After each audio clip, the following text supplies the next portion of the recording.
Well, you hit the nail on the head when you said gurus study other gurus. And see, these tactics get passed down from guru to guru. And then nobody ever thinks for themselves. And so when I was with Agora as a copywriter, one of the first things that happened when I got there, and I told this story, I think, in episode number 4 of this program, about how I got there. I didn't know anything about copy. I wrote, and luckily I had a massive success.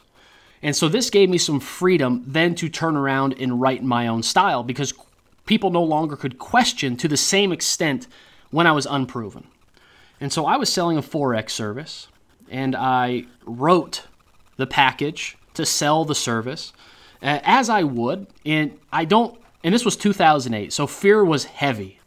Okay, the stock market was plummeting. People were losing their 401ks. You were seeing their life savings, cut in half, literally in a term of months. People's homes, the value of them were plummeting through the roof. And everybody was using fear in their packages, and I didn't. And I wrote this one package, and we tested it, and it failed. It bombed. And I go, damn it. So I took it to a couple of people, the publisher being one of them, and we looked at the package. And one of the guys says, you know why it doesn't work, don't you? I go, I have a hunch. He goes, people aren't scared. You got to make them afraid. You got to strike the fear of God into them. If they have a wound, you need to pour salt in it. If they have a wound, you need to get that knife deep and you got to twist it. So you have these people who have lost their life savings. You have these people who have lost half their home value. You have these people who are paralyzed. They don't know what to do next. You need to make them more afraid. And then you can flip the switch. I said, all right, well, I'll give it a shot. I didn't feel good about it, but I did. I wrote the package.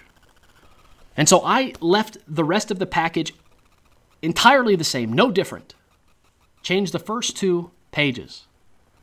These people were already fearful. They had already lost so much. They have an open wound, and I poured salt into it. I took that knife and I jabbed it deeper. I twisted it. And keep in mind, these are the type of people that could least afford a Forex trading service. Okay, these are the type of people who don't have money to risk on Forex. Now, the reality is this package did over $1 million in sales in the next couple of weeks. It was a blockbuster just by changing the lead. And see, this is what I was talking about. The tactics get passed down from guru to guru to guru. Nobody ever thinks for themselves to ask whether or not this is right. And so, although we're not talking about the cause of physical pain here, I think you could make the argument that emotional pain, due to something like lack of success, fear, uncertainty, is even more destructive. So depression, for example, is one of the common causes of suicide. I've never heard of someone, on the other hand, who committed suicide because they smashed their finger, a cause of physical pain.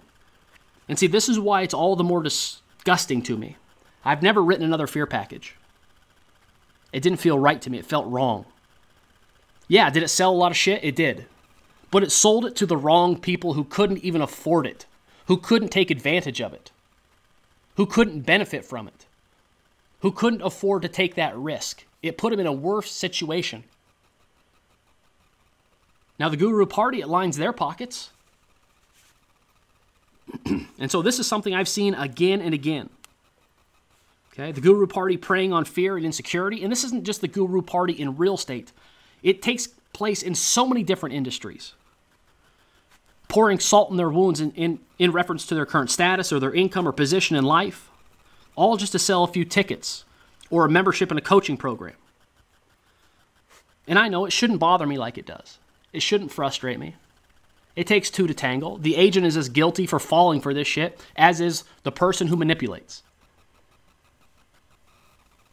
But I happen to believe the person who claims to be the authority should be held to a higher level of integrity, morality. Besides, why kick a person when they're down? Why take advantage of them? They're already down on themselves. They're already fearful. They're already scared. They're already disappointed in themselves.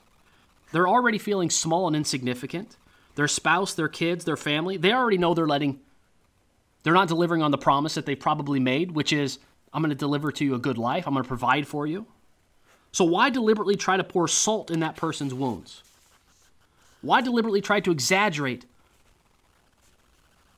that person's fears or failures, insecurities, when you know damn well they already haunt him? What good does it demean a person? Okay, if somebody doesn't adapt to a technology, why call them a dinosaur? There are different ways of doing business. I will be the first to tell you, Sloper, how much technology do you use in your business? Use a printed book. No iPad, no fancy listing presentation. Right. Why refer to somebody as a dinosaur, though? Why call him a chump? Why call him a loser? Why celebrate that he's average or frustrated as a way to mock him? To merely suggest that you're better than him because he hasn't had the kind of entrepreneurial success that you have. Maybe he's not willing to use the tactics that you're willing to use. Maybe he's not willing to pour salt in people's wounds just for his own gain.